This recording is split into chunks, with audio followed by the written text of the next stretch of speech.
Rousell Sr., and you are tuned in to Walking in Your Deliverance broadcast. We have with us our guest today, Dr. Danna Andrus, aka Dr. Truth. Dr. Truth and I are junior high school friends. I met Dr. Truth in about 1969 at Samuel S. Green Junior High School, and we've been friends ever since, about 40 plus years. Doc and I at Walter L. Cohen formed a group back in the days, the Gospel Harphonics.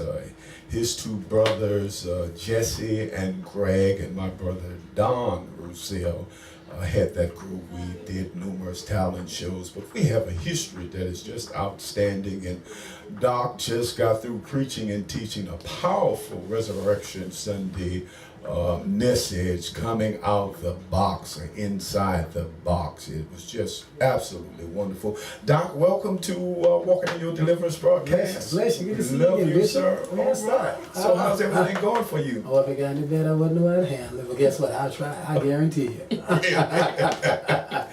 Doc, you know, it's always good being with you. Okay.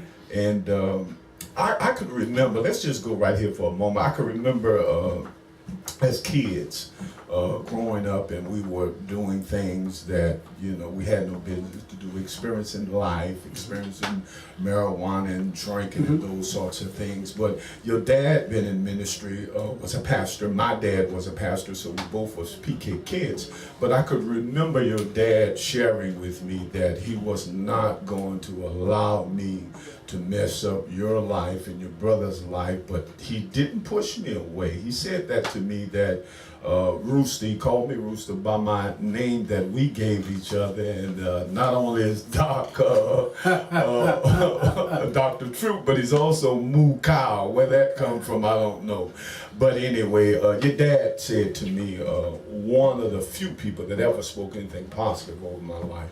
I could remember him saying, Rooster, I'm not going to let you mess up my kid's life. They're going to be something.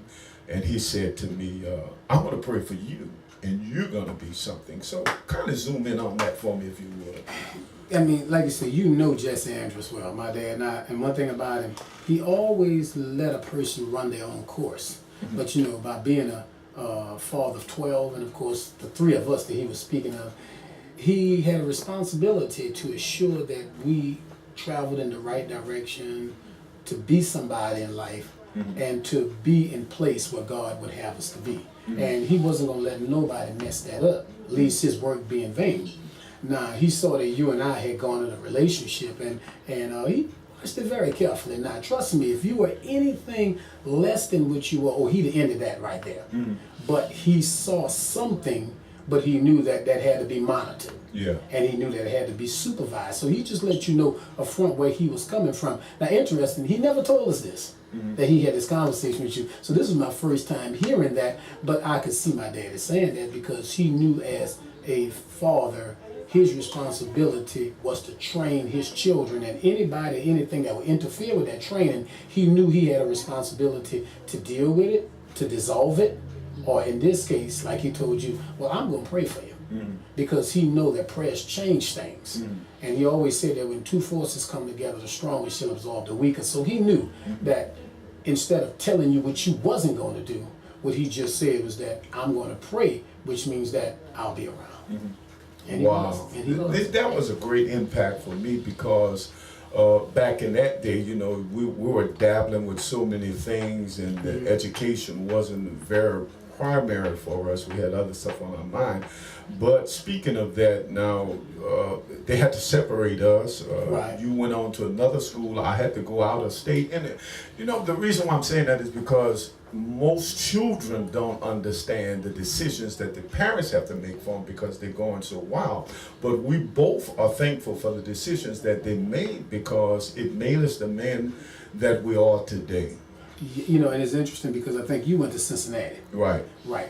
And actually, I was expelled out of Cohen for fighting. You know, I think I hit somebody with a bottle or something like that. But I had gotten to that point of rebellion. However, And it was interesting about it, during the time when I got expelled, that's when the buses was on strike.